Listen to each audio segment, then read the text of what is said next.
చూడు ఆదిత్య బాబు, నువ్వు ఈ రాజకీయాలకి పదవులకి కొత్త. తొందరపడి ఏ నిర్ణయాలు తీసుకోక.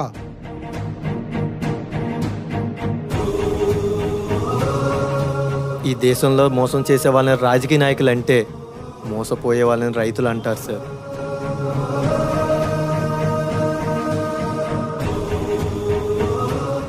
అదేనయ్యా పొలిటికల్ కమిషన్.